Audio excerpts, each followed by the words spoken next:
Welcome to Fish on Fridays. I'm Al McCauley. And every July 26th, the Catholic Church remembers two grand people. And they're grand for a lot of reasons, mostly because they were grandparents of Jesus. And I'm talking about, of course, Saints Joachim and Anna, the parents of Mary. Now, what's fascinating about Joachim and Anna is we know very little about them. In fact, we're told zero about them in the Bible. They're not even mentioned.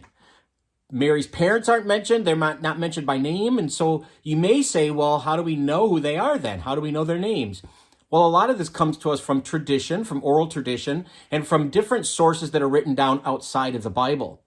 But we can kind of get a glimpse into who they were and what kind of people they were because Mary's written about quite a bit in the New Testament. And so if we look at the person of Mary, we can surmise some things about her parents and how she was raised. So, for instance, we know that Mary trusted God. When the angel Gabriel came to her in Luke chapter 1 and said, Hail Mary, you are favored and you are to be the mother of God, she trusted God. Now, that doesn't just come from nowhere. That's probably something that was, embedded in her upbringing from the very beginning by her parents.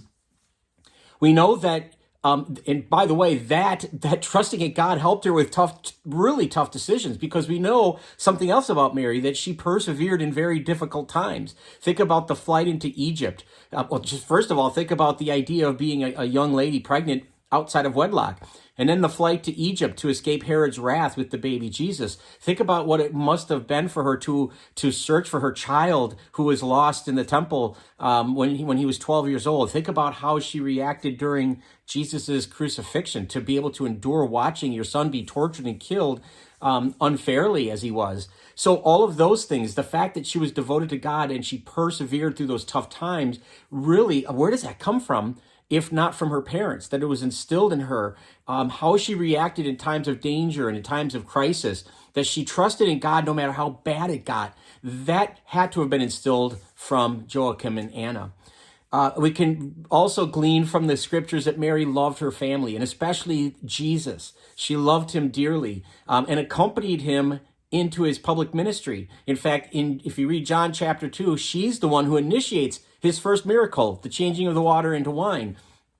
The love that she had, the obvious love that she has for her family, specifically Jesus, again, I would submit that was formed in her by her faith-filled parents. And like most grandparents, Joachim and Anna want to set the tone, a culture, if you will, for the family. They want to raise their family in such a way that transcends their own lives and is reverberated or echoed down through the ages, multiple generations removed. Three of my four grandparents had passed away before I was born, but I have a sense of who they were by virtue of how my parents were.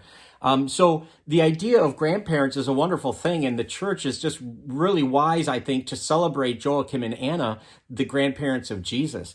And I think in a broader way, it should remind us to respect especially our elderly family members, the wisdom that they have, the perspective of life that they have, that we should be patient with them and respect them for all that they've seen and all they've experienced.